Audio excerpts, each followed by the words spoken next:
L'année 2022 a été une année particulièrement éprouvante pour le Mali, à l'instar du reste du monde, mais particulièrement pour le Mali qui a connu en début d'année déjà un embargo qui a duré plus de 6 mois.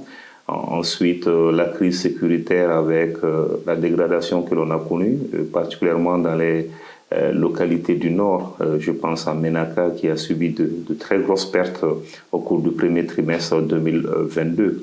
Et en plus de cette situation sécuritaire, des questions politiques, il y a aussi la cherté de la vie qui a frappé ou qui continue de frapper d'ailleurs les Maliens. Donc en résumé, l'année 2022 a été une année très éprouvante pour le Mali, mais c'est aussi une année qui a permis de démontrer et de mettre en valeur la capacité de résilience des Maliens, tous secteurs confondus. Les attentes des Maliens depuis presque une décennie n'ont pas changé. En 2012 et en 2013, à la veille de l'élection présidentielle, en discutant avec les Maliens, on pouvait se rendre compte que les attentes s'articulaient essentiellement autour de l'amélioration des conditions de vie, l'amélioration de la question sécuritaire qui constituait à l'époque une des principales préoccupations des Maliens, l'amélioration de la gouvernance à travers la lutte contre l'impunité, une meilleure distribution des ressources. Et aujourd'hui encore, 10 ans plus tard, ce sont pratiquement les mêmes attentes des Maliens. Améliorer la gouvernance, améliorer la sécurité, améliorer les conditions de vie, qui d'ailleurs est une attente depuis le début des années 90. Donc cela démontre que des années 90 à aujourd'hui, on a eu très peu d'avancées sur le plan de la gouvernance, malgré tous les efforts qui ont été consentis, malgré les moyens déployés. La question de la gouvernance reste encore la principale problématique au Mali, que ce soit dans le contexte de la démocratie ou tout autre contexte.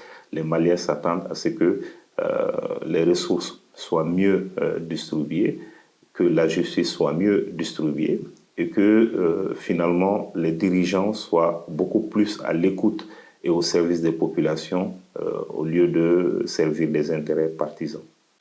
Les deux en gros, c'est pour les dirigeants, c'est de fédérer les voix, les opinions et d'être à l'écoute de toutes les voix.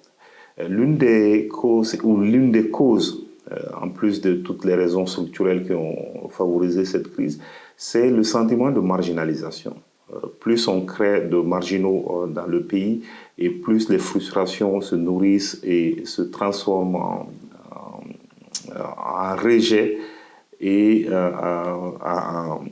en rébellion, en insurrection. Voilà. Tout ce qu'on voit aujourd'hui, que ce soit la crise sécuritaire et tout ce qu'elle entraîne comme conséquence, sont en fait le processus de résultat d'accumulation de frustration au fil des années liées à la gouvernance, liées à la justice, liées à l'exclusion, liées à la marginalisation. Donc il est très important que les dirigeants prennent en compte les voix, toutes les voix, y compris les voix discordantes, qui ne sont pas forcément opposées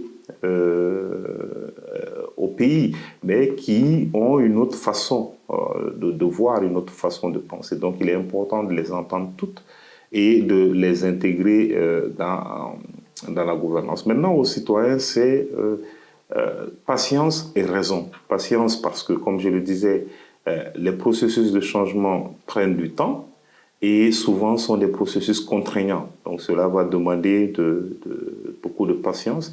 Et beaucoup de raisons aussi, parce qu'on est dans un contexte où les différences s'affirment de plus en plus.